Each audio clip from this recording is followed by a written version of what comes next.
As a kid, I was smitten by Star Trek and Gene Roddenberry's vision of the world of tomorrow, an optimistic future where people got it together. And one night I was sitting on the couch watching Discovery Channel, and there was I guess it was Extreme Machines or Engineering or something like that.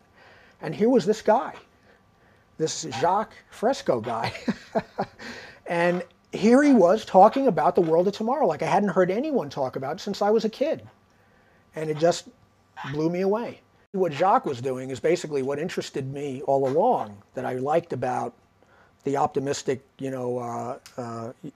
future. I called him on the phone, and I mean, to know Jacques is to love him. And Roxanne Meadows, they're family to me. We hit it off instantly. I think I flew down to Venus to see Jacques and Roxanne within a month. I went down there, and for anyone who's interested in an optimistic future, it's like Disneyland. You can often meet people and they don't turn out to be everything they're cracked up to be, or the passion really isn't there. You kind of embossed it from a distance, I mean, watching Jacques on television, you could get a larger-than-life idea of, we all know how you could get a larger-than-life idea of somebody. And then you meet them and, they're not really everything you hoped. Well, they're the real McCoy, let me tell you. I mean, they are the real thing. And for me to have gotten involved with Jacques was to have a chance to make a contribution to the world of tomorrow. For a good number of my years on Star Trek, I worked in the visual effects department.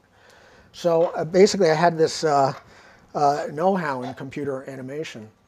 And I love the models that they make. They're really fantastic architectural models, but I said, hey, Jacques and Roxanne, I would love, and I mean, I'm not kidding, I would love to take some of these things and turn them into three-dimensional images. The native visual effects program that we used on Star Trek and on Galactica was Lightwave 3D. You have a movie studio in a box, and you could create anything you could imagine, and you could make it as real as you want, depending on how much time you have.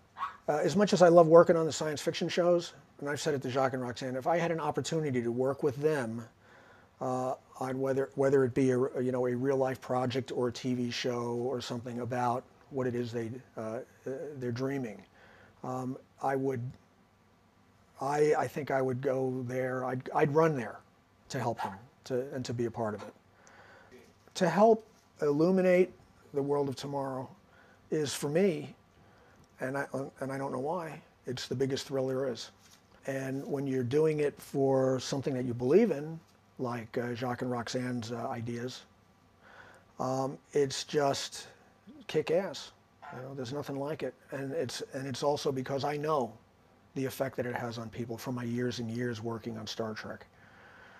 That you can change people's lives. I know it sounds silly, but it's really true. They could see something like Jacques and his cities as self-erecting buildings and stuff, and say, I want to be an engineer, or I want to be a scientist, or it's cool to be smart. To be a part of that, I know that is what is going to make or break tomorrow. How kids feel about that. When I worked on Star Trek over 18 years, I met astronauts and scientists and Stephen Hawking, the guys who drove the rovers around Mars, all came to visit Star Trek and said in no uncertain terms that it was Star Trek that made them want to be a scientist, or an explorer, or an astronaut, or even Stephen Hawking, wanted to sit in a captain's chair. For me, I realized that at times I felt like we were doing something frivolous, doing science fiction, but I saw that it had a profound impact on people. It's kind of an epiphany, really, to realize that you can have a profound impact even though you're working on something that some people think is kid stuff. Jacques has ideas and plans of a different way that the world would work. And sometimes when people see that, they're a little taken back because it seems too fanciful. But maybe it isn't. The thing is, if you don't dream about it, you're not going to do it. Jacques provides the dream, and to meet him is to it really gives you a lot of faith. He's kind of a 21st century Moses, lead his people. He's a citizen of the human race. He's not an American, and he's not an Englishman, he's not a Frenchman. He's a human being. We'd go for walks out on their reclaimed area that they turned back into basically, it's almost like primal forest. I could barely keep up with this guy. I'm like, John, slow down. We'd go back to his house, and we'd go through sketches and drawings, and he'd talk about his ideas. Nothing he does, no matter how fanciful it looks, is not frivolous. He has a plan for everything. There's a reason for everything. All you got to do is, wind him up and let him go. He will just pour ideas out at a rate that is unbelievable. He knows how everything works. He will draw you sketches. He will make you models. Every time I did an animation, he sent me reams of sketches. Think about it, a 90-year-old man, and he can't stop thinking about the world of tomorrow. It's all about the world of tomorrow. And it wouldn't matter whether he had 1 minute more to live or he had they had 300 more years to live.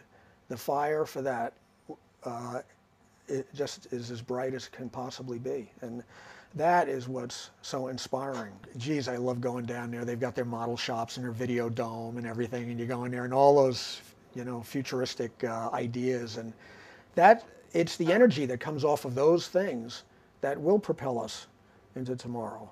We all can help make the future a great place. And the idea of a wonderful tomorrow is not naive. When you talk about faith, if you want to have faith in yourselves and have faith that we can create a more optimistic tomorrow.